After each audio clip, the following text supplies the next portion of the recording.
Good morning, Zabak. By Donald Trump. No, let me start that again. By Donald Duck's arsehole. Fucked it up already. By Donald Trump's toupee. Is that you, Mark? It is me. Can we do that again? Like, not that we're actually going to do it again. I just want you to say it again. All right, I'm going to do it again. Right. Good morning, Zumpark. By Donald Trump's toupee. Is that you, Mark? It really is. It really is. That's my new favourite beginning to the podcast ever. We're going to keep that. I'm going to have that playing on a loop. By Donald Trump's toupee. He's not. He doesn't wear a toupee. That's his natural flowing locks. Have you not noticed that? That's... No, it's not. Oh, That is not normal hair. Is this gonna be an anti-Trump episode? I didn't think we did. I can feel it. You can feel it. All right, good. I can feel it. He's been to be honest, though. Let's be topical. What? It is topical because Donald Trump recently came to Great Britain, didn't he? And we thought it was going to be a zombie apocalypse again, so we got a bit scared. And he managed to single-handedly piss off the entire United Kingdom by being fucking rude to the Queen. Yes, no one's rude to them. I mean, even people who don't like the Queen. Wait, now you know me. I'm not a royalist by any stretch of the imagination, but nobody pisses off our Liz. Yeah. I think the thing is, when you're mean to a 90-year-old lady, it proves that you're a proper cunt. Well, yeah, as if we didn't know it in the beginning. Yeah, I know, but I mean, this is just proof that he is a yeah. proper I mean, cunt. but yeah, I think you could play it however you want. You could say, maybe he's not a proper cunt. Maybe he does what's right for the Americans. Blah blah blah blah blah blah blah. But when you're a wanker to a 90-year-old lady, it proves to the world exactly what you are. And this isn't a political podcast. I don't know why I'm doing this, but I'm gonna continue down this vein of thought. But then you then fly. I would. You then fly to, where did he go? Helsinki, and met Putin, and Putin and him had a little sit down, they had a chat. They looked like best buds, to be fair. They looked like they'd done that before. They did. And then he was like, "Oh, I can't believe that people were saying that Russians are meddling in the election. That's so not true. You're all right, you Putin." They was out pussy grabbing earlier that evening. Let's go get a beer. Let's go grab some pussy. Come on, let's go. And Putin's like, I don't. I can just totally picture Trump and Putin living it large, drinking some vodka, grabbing some pussy. The thing is, right, and this is where cultures, diverge. In Russia, if Putin said, "I'm going to go out tonight and grab pussy," a lot of Russians would think that's fine. It's like their culture is about machismo and being manly and being strong and being yes, macho. I am on a horse, shirtless. I'm riding a bear. I'm riding a bear, carrying a sword, and I'm gonna rescue a topless maiden. And Russians would go, "Yeah, привет, you're wonderful," in an Italian accent, and then.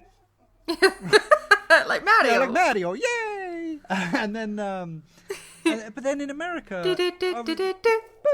and then in America it's different, isn't it? Because obviously, there's sexism and there's women's rights groups and there's being a chivalrous person and but then in England we have what we like to call class. Right, and that's where the difference is in the middle, because we have we have what we call being a gentleman, and that's like having a certain element of class where you can be both macho and respectful of 90-year-old ladies at the same time, and you can be a man without being sexist, and you can do all those things. So yeah, that's different cultures. Anyway, we're a multicultural society, so that's that. What were we talking about? You're just there defending sexism from different cultures. I wasn't defending it. I'm saying it's still wrong. I'm not saying it's right. I don't believe in riding bears. But I'm saying that some people would see that as a good thing, riding a bear. I'd like to ride a bear. I think that'd be really fun. The bear wouldn't like it. No. See, that's your problem right there. See, you just assumed you could get on the bear and ride the bear, and the bear wasn't consenting to the bear said no. The bear's like, no, I'm not consenting. I did. You did. So what you did there, I'm just as bad as Trump. Bear. That's what you did. I may as well just go out and grab pussy now. Grab a bear pussy is what you just did. You just... Just grabbed a big grizzly pussy. Oh, that's nice. I did that once on a night out in Romford.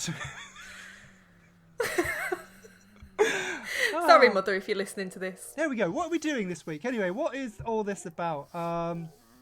Yeah, we're back. We're back on the podcast. We have like the usual stuff that we normally do on a podcast. Have we ever done a podcast in so long? I've forgotten what we do.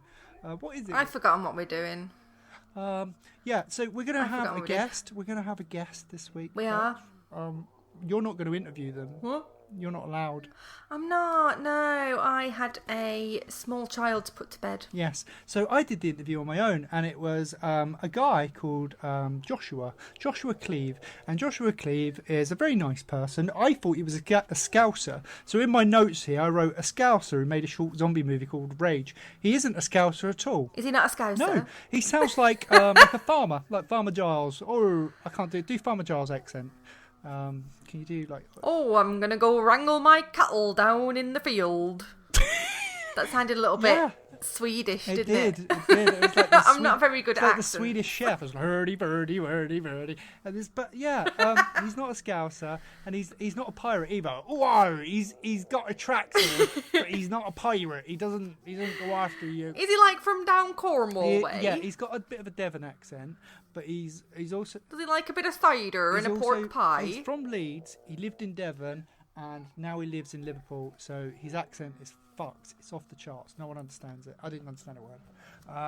So yeah. God, I thought mine was bad. So his name is Joshua Cleave. He made a film called Rage. It's a zombie film. He's currently doing the sort of indie festivals. You saw it. What did you think? I did watch it, and I actually really enjoyed it. It could have, there was a couple of bits that I admit could have used some work. So he at one point stabbed somebody through the back of the head with a pen. Yes. Now, obviously, as a healthcare professional, yes, this irked me a little bit because it's just not physically possible. So, but if you get past that bit, it actually scared me. And there's not a lot of films that scare me nowadays. Yeah. But I was watching it, and I was watching it on my iPad, and I was having to close my eyes at some points because I was wondering what the bloody hell was going to come out round the corner. It's one of those films that's shot in first person, so it's like a first person, like Hardcore Henry, those type of films. It has that element of surprise. I likened it to a bit like storytelling because obviously you're seeing it from that person's perspective, that person's point of view. If you're doing the first person, and so it is like that. It's all seen in first person, and there's a bit of a twist at the end. But I'm not going to give that away. It's a really good film. If you do get a chance to see it, you can't see it on YouTube or anything at the moment. It's doing the festival circuits. We may be able to show it to you at GMZ Live. I don't know. I'm going to ask him later. We'll have to ask him. So in which case, if you come into GMZ Live, you'll be able to see it. So that's cool. So we're going to do that interview now, Bex, if you don't mind. So bugger off. That's fine. Oh, fine. Bye.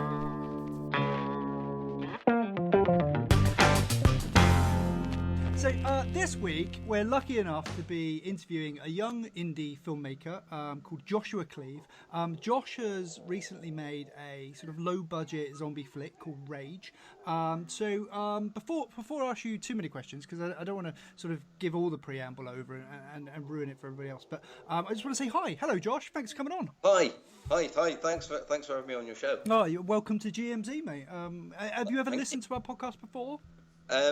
No. To be honest, no, I haven't. Sorry. Good. I've only really kind of come across you guys, in the sort of the last couple of weeks. One of my friends, I think, did a talk on one of your shows a while back, and he actually recommended it. So I was just like, oh, brilliant. And it's kind of... Who was that? Who was the friend? This was Peter McKernan. Oh, Peter, yes. Peter's a regular. He does the oh my god, my mind's he does blank. Dead Town. Dead Town and stuff like that. Yeah, the Death in a Northern Town. Yeah. He did the book series, didn't he? Which was one of the. I mean, Peter is one of the reasons we started the podcast in the first place. There was a sort of an indie community of these authors, not necessarily filmmakers, because Peter wasn't necessarily a filmmaker then, but of authors making these sort of great self-published zombie stories, and that's how Bex and I got into all this in the first place. So yeah, Peter's one of the sort of one of our first interviews we did. So, no way. Yeah. Small world. Josh, what is it you do? I mean, I've introduced you as obviously a young indie filmmaker. Can you tell our listeners why you're on the podcast? What is it you do? Well, I'm a writer and director, but to be truthful, I don't. A lot of people will actually know this, but I am actually a full-time welder. Right. And I write and direct stuff in my spare time, Mm-hmm. Which is hard work because now having a daughter, I pretty much have no spare time. Yes. So it's everything seems to take twice as long as what it should. But yeah, no, that's what that's basically what I do. I've always been a welder since I sort of left school, and I got a bit bored of it after like 10 years and decided I'd go into, I've always had a thing for filmmaking and script writing and stuff like that, but never really had like the drive to kind of drop everything and go and do it. And it just got to that point where I wasn't happy doing what I was doing, and I was just like, fuck it, I'm gonna follow my dreams. So I don't know if I can swear on that. You're allowed to swear. Yeah, no, it's an adult podcast. Okay, we called Donald Trump a cunt way before it was fashionable to do so. We started that trend actually. I couldn't agree with you anymore. He's got to be the dumbest cunt on the planet. Do you know what? It was amazing. We called him a cunt, and then he got elected president like 4 weeks after. I know. There's something dodgy going on there. There's some dodgy laundering of some sort going on there. I blame Bex because she went off on one and called him a cunt loads of times, and then next minute he's famous and he's president. I like the sound of this Bex. She knows what she's talking about. She's the only one who actually knows what she's doing. It makes me laugh. I know we're kind of going off peak a little bit, but it makes me laugh when you get all these people that are like pro-Trump, and I'm like what planet are you from, man? He's like the dumbest motherfucker on the entire planet. Like, he has no brain cells. Everything he says is just complete shit, and you're like, what are you doing, man? Like, how did you even become a president or anything, It makes no sense. It really doesn't. No, I'm baffled by it. I mean, the only upside I can imagine for people like you and I, Josh, is that we are one step closer to a zombie apocalypse. We definitely are. Yeah, I think that's the only upside I can see, is that you and I are going to be prepared. Exactly. Yeah. So how did you? Tins of beans ready and. How did you get from being a welder? I know you said like you got bored and you went into the writing and stuff, but I mean, were there steps in between, like, just going, I'm going to make a zombie movie, or did you make other movies? Did you do writing for other people? Did you write other scripts? Or is there a step in between, or is it just, I've got this idea, this is what I'm going to do? No, well, I had if I go back probably like 10 years, it was one of my friends actually, Dave Aspinall. He's quite a big sort of documentary filmmaker now, and we were friends from school, and we always used to sort of muck around with cameras and stuff when we were younger. Like borrowing our dad's sort of VHS camera and just mucking around, remaking films and stuff. Same. And I was helping him out one day on one of his like college projects. And I just really got into it, and I was kind of like, oh man, this is really cool. And I'm quite imaginative anyway. I like to think I'm quite creative when it comes to writing and stuff. And I had all these sort of ideas knocking around my head for ages, but never really did anything with. And it was kind of since then that I was like, I started putting pen to paper and, writing stuff. And I really enjoyed it. And I was kind of like, that's all I could think about. I'd be at work welding, and I'd just be thinking of storylines. I'd be like, oh, this is amazing. And I was just like, I've got to do something. And I ended up handing in my notice and going to university at Leeds, Met, at the Northern Film School, and did a foundation degree there, then went on to do a BA honours, and then finished that thinking, a bit naive, you've just been to uni, you've got all these qualifications, and it was impossible to get any like film work or like TV work or anything. And even though we were like round the corner from like Granada TV and Emmerdale and stuff like that, it was just impossible because there was that many students that had the same kind of dream. There was just no work for anyone, even voluntary work. They were like, there's 1,000 people already in the queue before you. And I was just like, oh man, that you never really think about that when you're at uni. You just enjoy it and go with the flow and, just have fun. And it was only afterwards that I was just like, oh shit, what am I going to do now, kind of thing. And because obviously I was a welder, I was able to keep working part-time while I was at uni and, get some extra cash and stuff. So luckily I had that to fall back on. And I ended up going back to some of my older jobs before I left. And I still kept filmmaking. I started doing like freelance stuff, filming weddings and doing like music videos and, just little bits and bobs for like, commercial stuff and stuff. Nothing like big, only like little, just helping friends and their businesses and stuff out. But, which was fun. It's all good experience, but it wasn't what I dreamt of. I wanted to make films and, just show my work to people. And Yeah. unfortunately, it wasn't as easy as it kind of as you expect. Of course, yeah. No, I guess that it's one of those industries where it's as much as who you know as opposed to what you know, isn't it? It's about making connections. No, definitely, yeah. And I kind of wish that when I was at uni, I kind of done a lot more work experience and stuff like that. Like we did a lot. They kind of encourage you to do placements and get sort of hands-on industry experience, which we did. We did a lot of.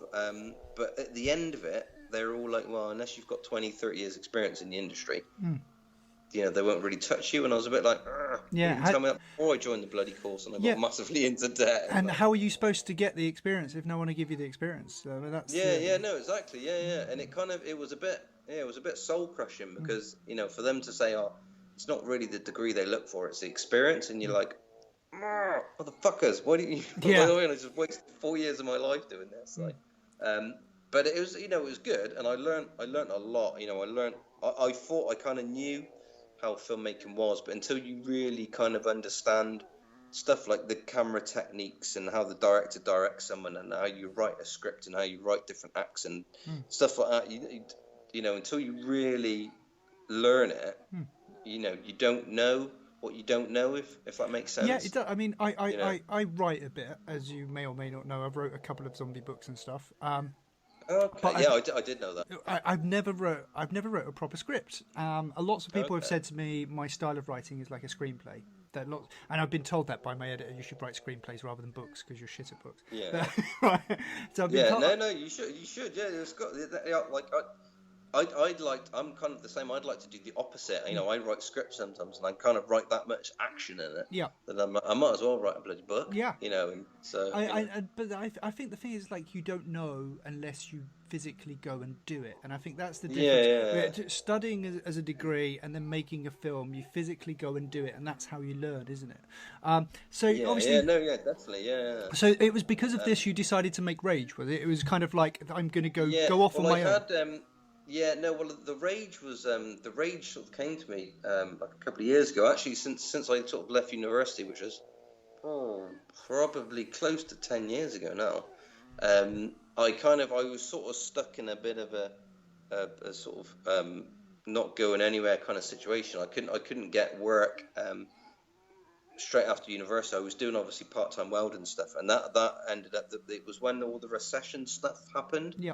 So the business that I was working for, they closed down, and there wasn't a lot of work around. So I kind of got stuck in this sort of going nowhere situation. And I had loads of ideas, loads of scripts and stuff I'd written throughout my uni days, but I didn't have the money to get the equipment, or I didn't really know a lot of other filmmakers. Sort of when I moved out of Leeds, I moved down to Devon, sort of Exeter way, and I didn't really know a film scene. I was kind of starting afresh, so it sort of slowed everything right down again. And I'd had all these scripts that I was dying to make, but didn't know how to start them. I didn't know how to find a crew. I didn't know how to find actors. I didn't even know if there was like a film scene down in Devon. So yeah, a lot of it just sort of sat on the shelf for quite a few years. And it was only when I sort of got myself together, I got a job and sort of, managed to sort myself out. Because after uni, you come out with a huge amount of debt, and it takes quite a while to find your feet again and get sort of back into work and get things going again. But The Rage was the third film I made. Right. I made two previous films. I made one called First to Find, which is one about geocaching. Oh, yeah. And I don't know if you know a lot about geocaching. I've tried it. I've done it with my kids. Yeah. Yeah, no, it's good fun, and it is like I definitely recommend it to people with kids, because it is just like a fun treasure hunt, really. It is, yeah. But I wrote one about geocaching, and I filmed it down in Devon, and it took ages to kind of make, because, like I say, I didn't really know any actors, any crew, or anything like that. So I was kind of finding my feet, finding all these people, and I ended up finding like a really sort of great film community down there that sort of helped it come together. But it was pretty much cursed from the first day of filming. Everything kept going wrong. Actors kept pulling out, and locations kept changing, and it was a nightmare to make. And in the end, this was like a year later. But we'd lost the footage as well. We sent it to an editor, and it didn't turn up for months. It just vanished, and we were like, "That's it, it's all gone." And it just randomly turned up one day at his house, like some sort of weird Blair Witch thing. Yeah, exactly. Yeah, so we were just like, "Oh, we can make a film about this." Mental. And it turned up, and then obviously by then the guy he'd got work commitments, so he didn't have time to do it. So I had to get another editor, and we edited it all together, and there was loads of pickup shots and loads of cutaways that we needed. So we had to go back to the locations previously and then finish off like the final scenes and stuff. And we got there, it was filmed in this epic, great big forest up on the moors, and it was beautiful. And we got there, and of course, by this time it was a good, probably 10 months later. It was completely different. Got there, and they chopped down the entire forest. They just felled the whole lot. We were like, what the fuck? Like, who cuts down an entire forest? And we were just like, oh man. So yeah, that was a bit of a kick in the teeth. But we ended up found another location that, of course, woods being woods, they look all the same, don't they? Yeah, I was going to say, just find some tree places. Yeah. Yeah, exactly. Yeah. So we found another one, filmed there, and then loads of stuff happened in Devon. Me and my girlfriend, we ended up splitting up, and she had all the footage. So when I left, she then didn't give me the footage, so I was just like, "Oh my god, this is like could this get any worse?" It's like a soap opera or something that's making it this film. It was doomed from the get go. So in the end, I got the footage, and it was just shocking. I was just like, "Oh my god, like this is, I can't do anything with this." And in the end, I just kind of shelved it, and I was like, one day I'll go back to it and we'll finish it properly. And of course, I ended up moving out of Devon. That the actors that were in it ended up moving away and doing other stuff, So in the end, I just had to face it. It was just a complete doomed first experience. It just faded away. And of course, after that, other things happened. I ended up meeting my now wife, Harriet. Moved up to Liverpool. And then I ended up, it was the same situation again. I kind of didn't know if there was a film community here or anything. And it turns out there's a huge one in Liverpool and Chester is incredible cities for filmmaking. Manchester, anywhere like that, up north is just great for filmmakers. And I met all these other filmmakers through these, there was these monthly meetups, the Liverpool Filmmakers Hangout and the Chester Filmmakers Co-op. Right. And they're basically like monthly networking events for filmmakers and artists and stuff like that. So I joined one of those and went along. Ended up meeting some fantastic crew and actors and stuff, and everyone is like crazy passionate about working on films. So as soon as you start sort of saying, "Oh, I've got these ideas for this, that, and the other," and everyone's like, "I want to get involved. I love it." It's great, and it kind of just sort of snowballed from there. Really, there was my previous film, For the Rage Time.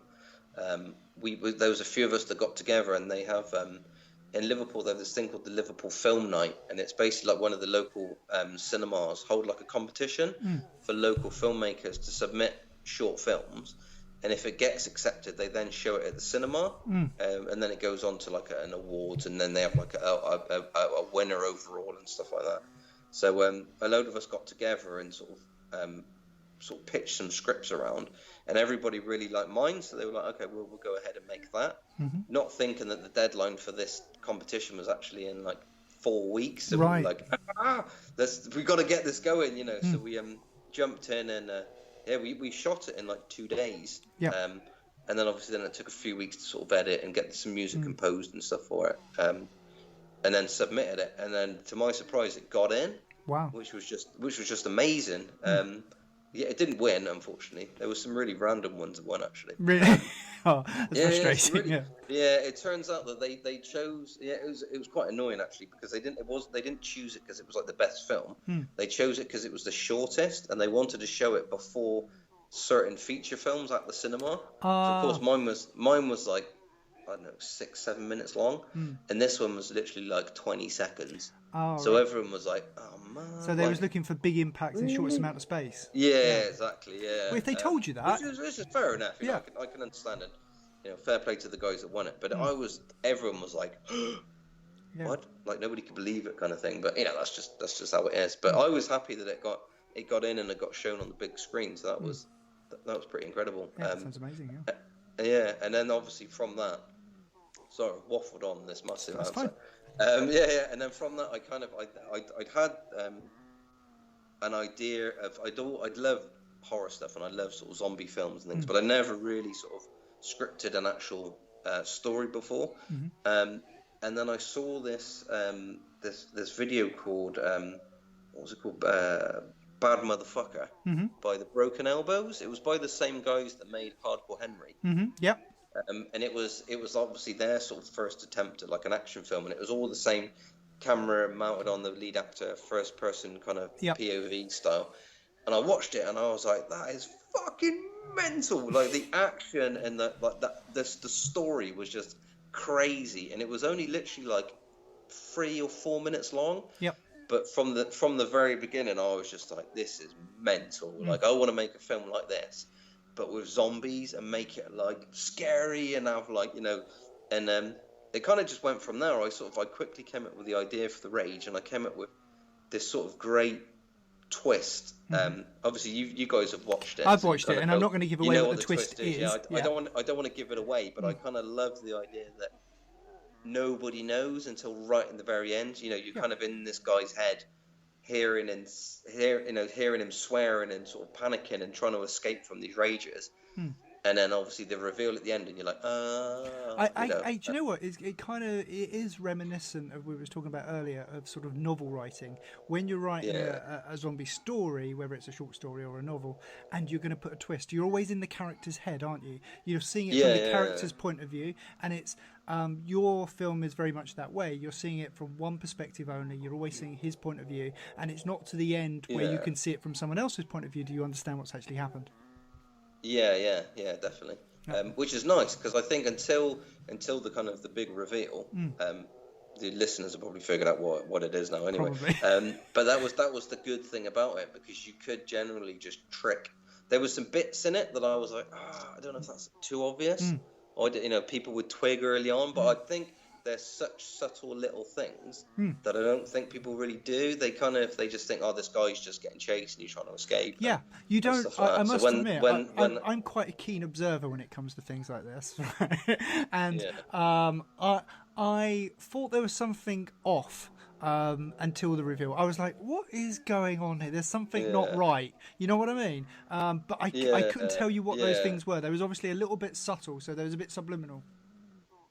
Yeah. There was some bits like the falling down the stairs when he gets lobbed over the banister. Yeah. I was like, the people are gonna twig for sure now. Yeah. But no, nobody really sort of picked it up. People picked up other things, and I was like, I never really thought about that. Like how come, like if he's attacking people, how come the Ragers aren't attacking people and all this stuff? And it was just like, I never really thought of it like that. You kind of. Sometimes you're blind to everything else. You're so sort of focused on where that character's going, you kind of forget about everybody else's reaction to it, and you're like, that's some good valid points. Like, and because of the perspective that you shot it all from the first person point of view, a bit sort of hardcore Henry. And the pace of it is quite fast moving. It is hard. It is hard to spot stuff. Occasionally it slows down. I guess you did that on purpose, where it kind of speeds up, then it slows down a little bit and speeds up. And I guess in those sort of little breaks, I guess that's where the clues are. But I mean, the pace is, you're taking a breath in those areas, aren't you? Well, there was originally it was quite. It wasn't a lot longer, but there was a lot more dialogue parts in it. Like at the beginning when he first walks into the lab. Yeah. There's quite a big conversation with him and with Christian and Noel, the two lead actors, and they have a bit of banter. They talk about this, that, and the other, and the guy about his relationship with his co-worker, which was actually my wife, Harriet. Oh, really? Yeah. She was luckily she was on set just kind of helping out, and the lead actress didn't turn up. Right. So we were like, okay, we had a stand-in who was. She wasn't very sure she could make it to the rest of the shoot. So we were like, okay, right, as a safety net for the backup, we'll get Harriet in just to do one scene. And she just nailed it straight away. And it was lucky because both the actresses, I couldn't get hold of either of them after that. Wow. And we had so many more takes to do with them. So we were like, that was a saviour that she was on set that day. Yeah, pure luck. I mean, sometimes it's meant to be, isn't it? No, exactly, yeah, and then she ended up being like one of the lead roles in it. So, well, of course, because you see great, you see more of your wife than you do anyone else, really. Yeah, no, exactly. Yeah. And luckily she didn't have any previous acting experience either. So Now she does. but no, she nailed it. She was just a natural. So Okay. I was just like, oh, this is easy. This is great. So I'm gonna direct you in more films. Yeah. So obviously, everybody's listening to us talk about Rage. I guess they want to know where they can see it. Can they see it yet? Is it available? I know it's been doing the sort of festival circuit and stuff. Yeah, it's still kind of deep in the festival sort of circuit at the moment. I did, I put it up online a little while back, actually. Friday the 13th, I put it up about last year, before I kind of really started submitting it to festivals. And then all of a sudden it just took off. It just it started getting into loads of festivals and started winning awards. And I was just like, oh my God, this is awesome. And then I was quite new to kind of festivals and exceptions and stuff like that, and then it turned out that a lot of them do not take anything that's available to the public if it's been online or if it's at a premiere anywhere else. And so I was just like, quick, I had to take it offline, unfortunately. And just obviously then keep it private and just show it to people for other reasons. But that was pretty crushing, because when you make a film you want to show it to everyone. That is why you make films, is to people to watch them, and to kind of hide it away and just wait to hear from festivals was quite sort of it was quite hard. And it's like I've shown it to loads and loads of people, and luckily everyone's really enjoyed it. So if you were, say, invited to a private event, could you put it on a screen there? Could you show it on the TV? Yeah. I think I don't think it's only really the big festivals, like the Cannes and stuff like that, the ones that are like proper strict about this can be shown anywhere. Like you could do obviously like private screenings or like premieres and stuff for like your cast and crew and smaller ones, but if it's shown at another festival anywhere else, if it's had like an American premiere before them and stuff, they usually don't touch it. So I avoided a lot of festivals like that. One, because they're ridiculously expensive, and I didn't have the budget for it, and two, I just kind of knew that they wouldn't touch it. It felt like I'd be kidding myself to spend like £80 or whatever the submission is, just to know that they probably wouldn't touch it. Looking back now, I'm kind of kicking myself, because I'm thinking, shit, maybe they might have. Maybe they would have done, it.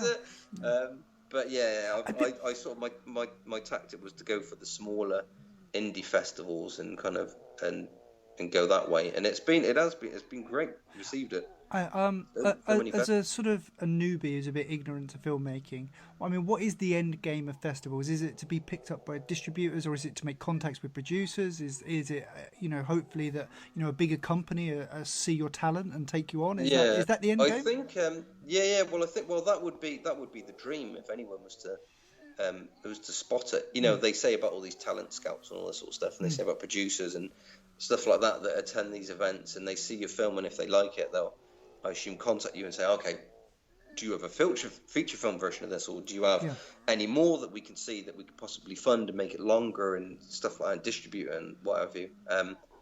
But I haven't had any of that kind of response yet. No. It'd be nice to, I do, you kind of, you do hear that happens, at a lot of festivals, and that would be amazing if that would be such a great end to the festival circuit if it does get picked up by someone and they're like, we want to fund you and make something bigger and better and more feature length. That'd be amazing. But at the minute, I'm kind of just, like I say, I'm quite new to festivals myself, so I'm really kind of learning, what they do like, what they don't like, and stuff like that, and just sort of just going with the flow really, and just enjoying. It's amazing getting into a festival and getting accepted, because they're so difficult. Even the smaller ones, they get hundreds and hundreds of submissions. So to be picked out of those and then maybe shortlisted in like a final 20 or something, that's an achievement alone. And I'm just like, I loved it. The first festival that I got into, I was so happy. I was like, that never happened before. So I was just like, this is like, it makes it all worth all the hard work and everything to finally pay off for something like this. And it hasn't stopped. It's been, I think I've just been lucky with the festivals I've submitted it to, that they've all enjoyed it. It's been that type of film that they like. And I think, it's different from a lot of films as well. It's not really, there's a lot of first person style zombie chase things around, but it's a lot focus more towards parkour and stuff. So it's more of like an action, rather than like a storyline or a narrative or some kind of actual, structure to it. So it's just, I think that's probably why it might stand out a little bit more. I like to think it is anyway. Yeah, agreed. I'd say it's more the story that's setting it aside. Like you said, there's lots of hardcore Henry copycats out there with zombies, etc. There's tons of those.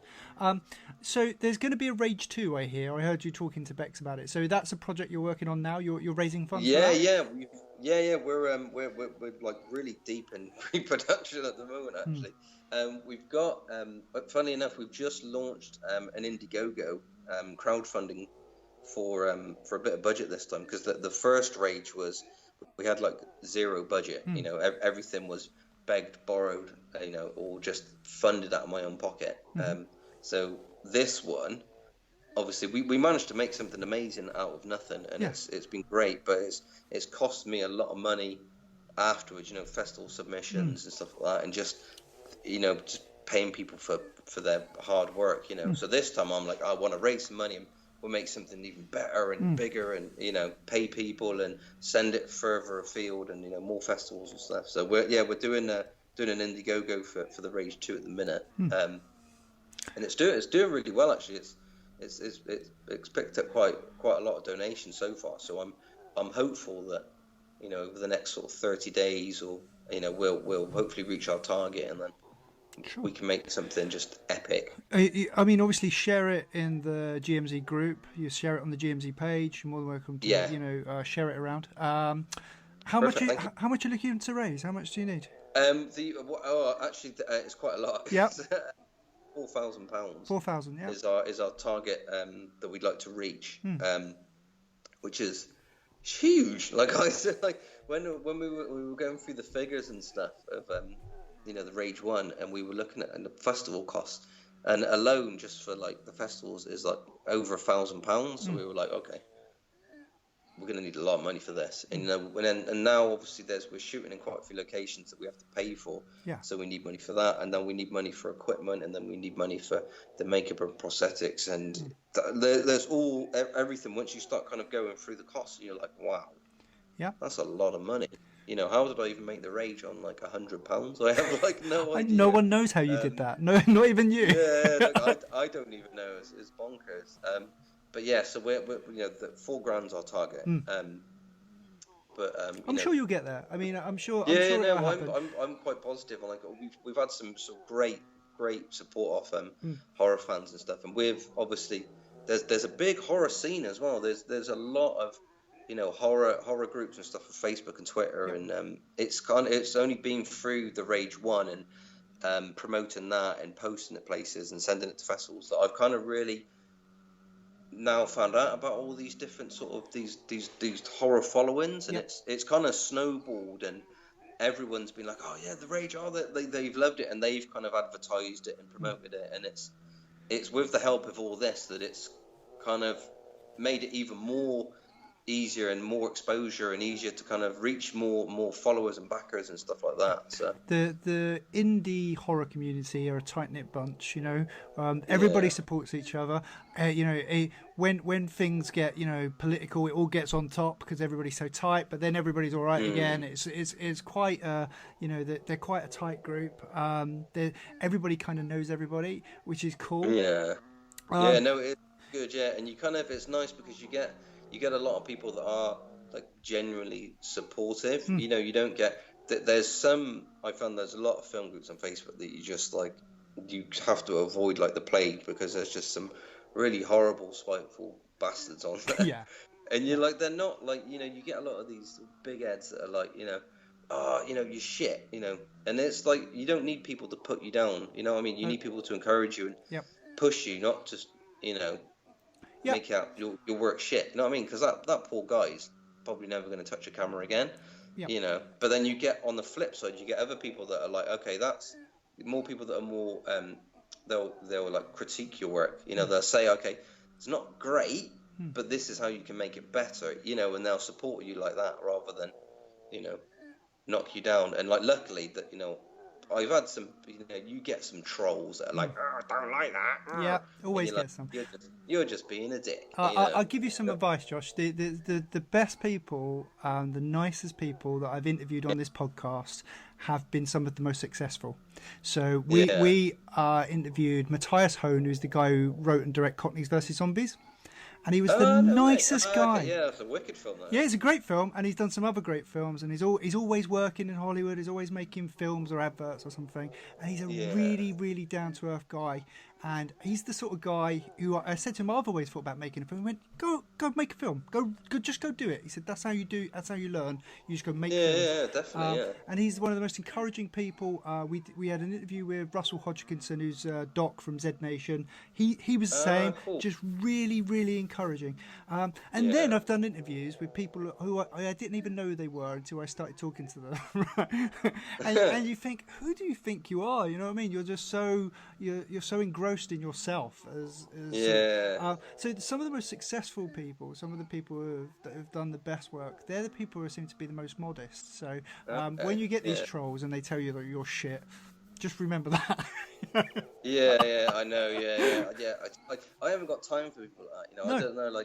I don't know how they sleep at night. Do you know what I mean? Like, you must be one horrible bastard, mate. Do you know what I mean? Like, I find the people who give out the worst the worst criticism are not that shit hot themselves, and it's a way of deflecting, isn't it? It's a Trump move, should we call it that? Yeah, trying to make themselves sound better than they are. They are. It's a deflection. Well, I don't know why they bother. Do you know what I mean? Just fucking get out of it. Go and do something else. Do you know what I mean? You don't want people like that in your life. You really don't. Life's too short, mate. Life's too short. Yeah, no, exactly. Yeah, okay. And I think it's I don't like to. I'd hate to put somebody down, man. There's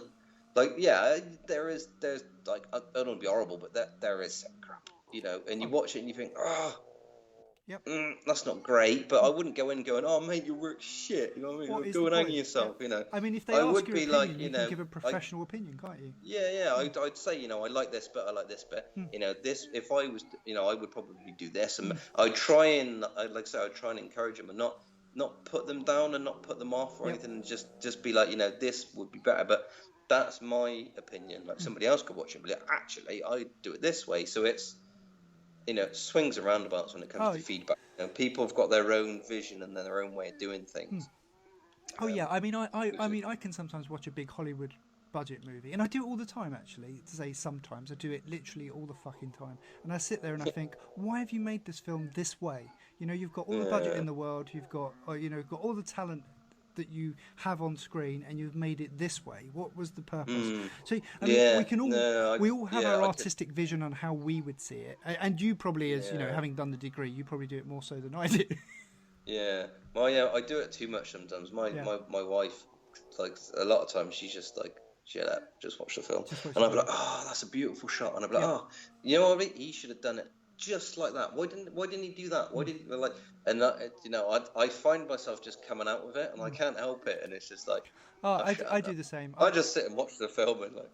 I watched a few weeks ago, Murder on the Orient Express, the new one with Kenneth Branagh. It's supposed to be quite good though, isn't it? I've not seen it. The actual story's shit, right? But the way it's shot, and each shot is fucking perfect. You'll see it, and you get each shot's perfect. Each piece of wardrobe, each piece of set, everything is perfect. But you just think, why couldn't you then make the story?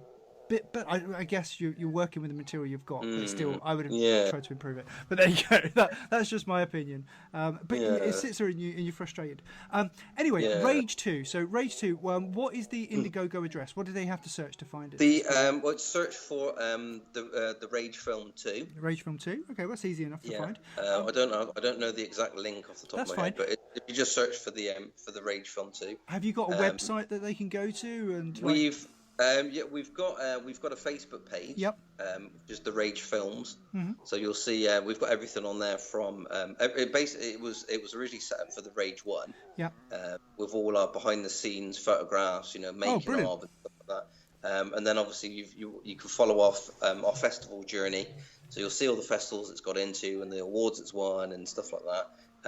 And then obviously I came up with the idea for the Rage 2. Yep. So rather than starting a brand new page and then trying to getting everybody back in. We just kind of converted it into, the Rage Films kind of page altogether. And then you can follow everything on that, from, links to the Indiegogo to loads of stuff, all the up and coming stuff, or loads of behind the scenes stuff that we're going to put on there. When are you starting to shoot for Rage 2? When is the we haven't got a shooting date yet, because it's all kind of scheduling on, the funds that we can raise and stuff like that, and then so that it hinges on that. But I'm hoping sort of later this year, September, maybe October time. Yeah. If all things go well. And how many days are you shooting? We'll start oh my God, crikey, God knows. A few days? I really don't know. Yeah, the first Rage wasn't. We had like so many problems that were just unforeseen. We there was locations that we were refused entry to, like the day before filming and stuff like that, which was set us back sort of months. So we were doing like a day here and a day there, and just kind of picking up when we could. A lot of it, because obviously I work full time as well. It was done in our spare time, so it was mostly weekend filming. But I'm hoping the Rage 2 we can get like a decent schedule, and I would have thought probably a week or two filming, because there's a lot of really kind of it's quite a tough one to film, even though we don't have like different camera setups and lighting setups for each individual shot. There's a lot of kind of choreography that goes into the kind of the action and how everything's going to work, how people are going to kind of interact with the lead character, because obviously the lead character is also the cameraman as well. Yes. So we've so that will take some kind of planning. Obviously, with the first one that I stood in for the lead actor when he wasn't available, and then there was I played the dead janitor at the bottom of the stairwell. I did. So I was the guy getting gnawed on at the bottom. Yeah. The guy that gets stabbed. Yeah, that was me on the floor in the jumpsuit. That was another day. Another actor didn't turn up, so I was like, I've got to jump in again. Good job you all had similar jumpsuits. Yeah, no, exactly. Well, that was actually my work. That's actually my welding overalls from work. Oh, really? And it had the company I worked for, ICAM Engineering, actually on like sewn into the breast, and I had to pen over it. I was going to say, they were using sponsorship. I wasn't sure how much they'd appreciate their company being advertised. Product like placement, you should charge. But yeah, no, they loved it. They were just like, you should have left it on there. That would have been brilliant. So hopefully, as long as it all goes to plan, like I say, we're shooting maybe September, October, and we know from the hurdles from the first one that we should be able to overcome a lot of problems a lot more quicker this time, and even avoid those problems if we can. So fingers crossed, mate. Fingers crossed. Yeah. I'm really looking forward to seeing it. I'll go over to the Indiegogo at some point next week when I've got some money and throw some your way, and I shall encourage others to do the same. I'm really looking forward to seeing. I enjoyed the first one. I did. I kind of feel like there's scope to expand the universe that you've set the first one in, and I'm one of these people who go, okay, that happened, but what else happened? I need to know the rest now. So I'm looking forward to see more. Yeah, the sequels definitely. The sequel's quite long. It's probably going to be maybe half an hour. It'll still be a short film, but it's a lot. There's a lot more backstory to the company and the actors and the what actually happens. It basically follows on straight from the first one. Yeah. I can't really tell you too much about it. Don't spoil it for me. I'm looking forward to it. There's a lot.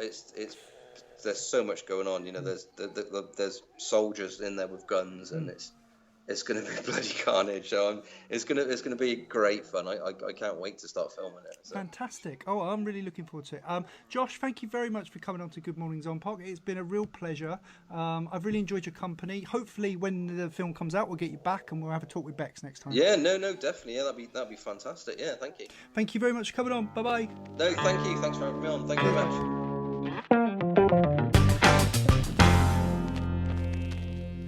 Wow, Bex. I had a lovely interview. You haven't heard it. Did you enjoy it? I've not heard it, so I don't know. You will enjoy it. I'll tell you now. Just say you did.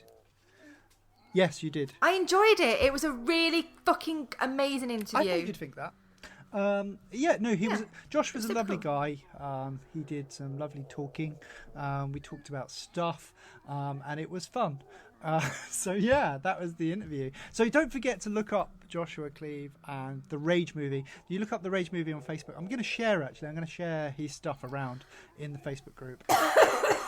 Just cough in my ear hole. I turned away.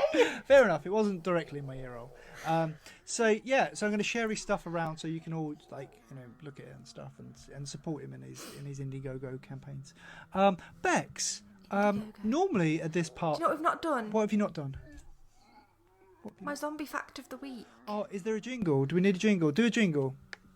I thought you were going to make me a jingle. I forgot. It's Bex's zombie fact of the week. Bing, bing, bing, bing, boo. Yeah, it's good. I like it. That sounded a bit like Sonic the Hedgehog at the end. Yeah, I can't do that.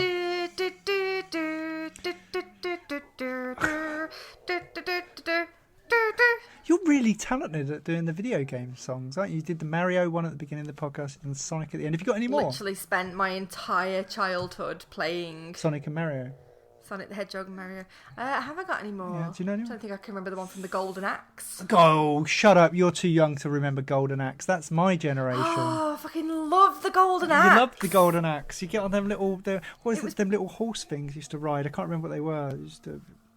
The axe and yeah. And then he used to get progressively more naked until he died. Yeah. It was just great. It's great. Do you remember Double Dragon? No. I've gone too back in the old times, in the deep magic, in the past, when arcade machines were the only way to play games. Right. So what's your zombie facts of the week? And bear in mind that I'm in a arsey mood and likely to be highly critical. So go. Okay, that's fine. So, you've probably seen an argument doing the rounds on Facebook and just general internetness saying that mummies and zombies are the same thing. They're both undead. They both walk the earth going... But can I just say, are we talking the mystical mummy or the actual mummy? Because the actual mummies are just mummified remains. Or are you talking like the mummy? No, we're talking about mystical mummies. So mummies that come back to life and go... Yeah. Like in the old Goosebumps. Yeah, from the old Hammer horror They've got bandages wrapped around them. Yeah. Yeah. So they're saying that basically mummies and zombies are the same thing. They are. That zombie films have been around for a lot longer because mummies are the same thing as zombies and mummy films have been around a lot longer. Yeah. But they're not, because zombies are in a constant state of decay. So as soon as you become a zombie, you will be decaying. You will lose limbs, you will lose flesh, you will start to stink, you'll just be generally gross. But mummies, they're deliberately preserved. They are wrapped up and they are... they've got stuff stuffed in them and they've had organs removed and they're all wrapped up and they're all preserved all nicely and they don't stink. So they're not the same thing. So this is your zombie fact. Bear in mind, we're using fact in the loosest term possible. This is your zombie fact of the we week. shall have a disclaimer at the end of the jingle. Yes, that the fictional zombie and the fictional mummy are in fact neither the same thing.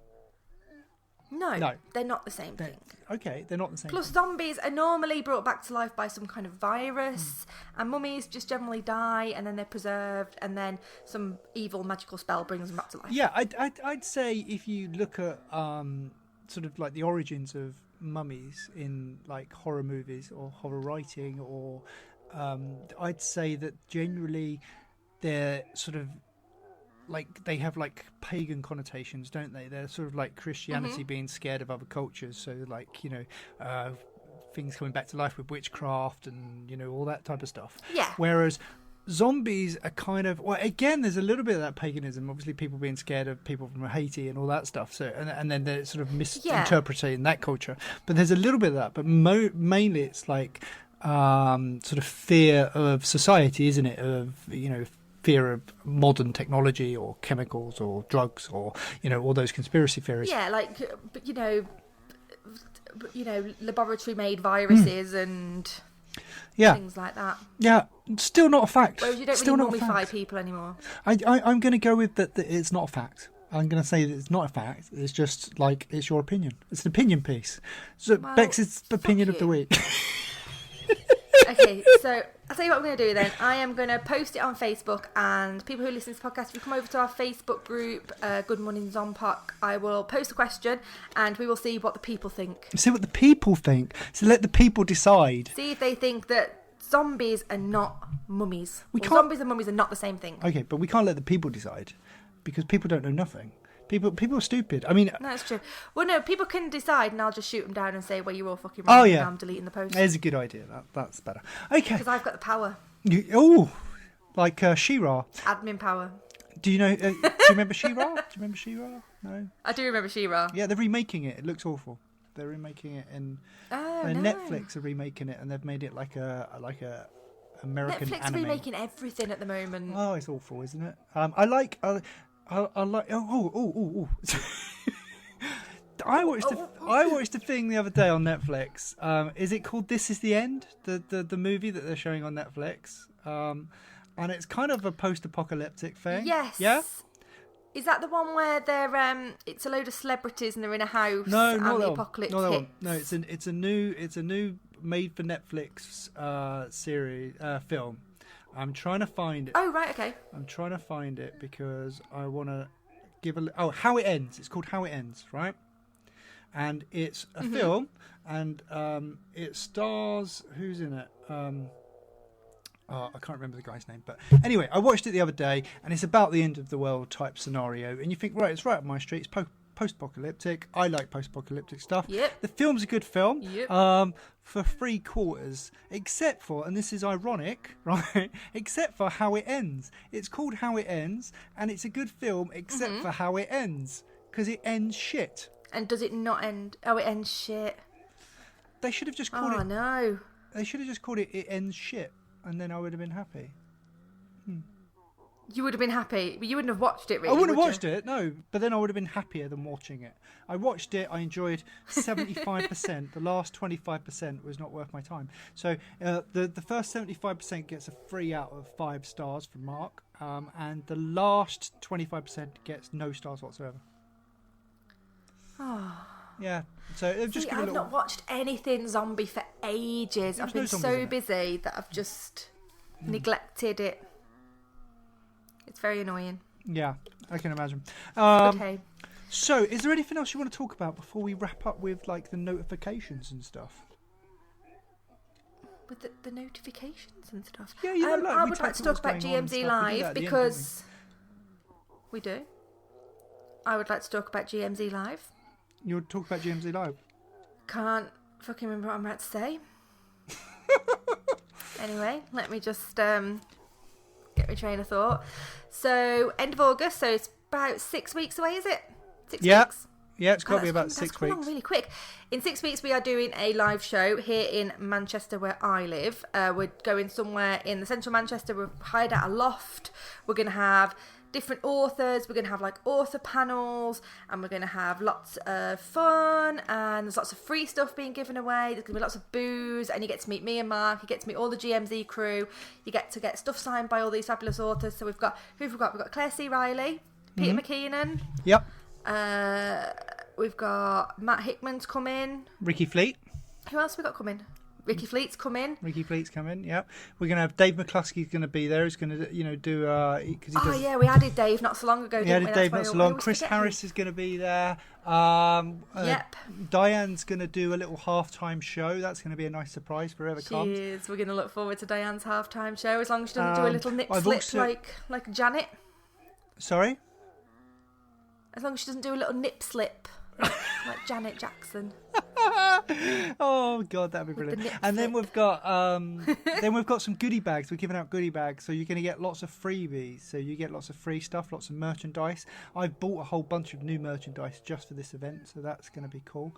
Have you? I have. There's lots of merchandise that only the people going will be getting, so that'll be cool.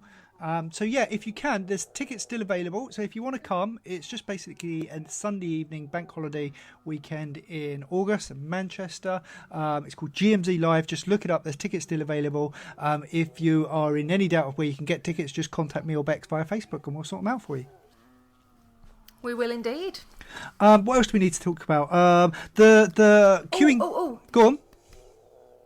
Yeah, that's what I'm going to say. You're doing an audio book, aren't you? You're doing an audio version of The Queue in Dead. Yeah, so The Queue in Dead was a massive success. We sat at the bestsellers list for about 7-8 weeks. We're still at number 2 in horror anthologies. We're still there. But we was at number 1 for weeks and weeks on end, so it was amazingly successful. I got contacted by a really talented actor who wanted to turn it into an audio book. I was more than happy to say yes. After an interview process, he read my story, the one I wrote, Taylors vs Zombies. He read that, and it was amazing. So obviously we let him do the rest.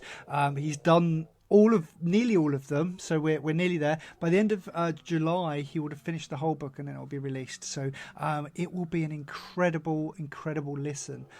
Honestly, I would highly recommend this book as an audiobook. I actually think, having listened to it, it's a better audiobook than it is an actual book. That's my opinion. Yeah, because you obviously sent me the version of your story that he's read, and the accents are just absolutely incredible. It gives you a whole new perspective on the book. I don't know why. I think just hearing it instead of reading it and imagining things when your imagination's not that good, because mine's not, it just adds a whole new level. It was brilliant. Yeah, so it's amazing. I'm looking forward to the rest of them. I've listened to some of them, Bex. They are amazing. So I'm really looking forward to that. We still have Treasured Chests. That's still out at the moment. That's for charity. That's for breast cancer awareness. That's only going to be out for another, what are we now, August, September, so another 2 months. And then that will be off the shelves. It was only ever out for a year. So 2 more months of that. So if you want to help breast cancer care, obviously go buy that. We have to tell our listeners to remember to join our Facebook group and join our Facebook page. I think that is everything. I was saying I think that is everything. Oh, excellent. I can't think of anything else I have to say to you. Okay, then thank you very much for joining us on our podcast, and we hope to have you again soon. We'll be obviously doing some more podcasts soon, and we'll be seeing you all at GMZ Live. Indeed you will. Thank you very much. Bye. Bye. Bye.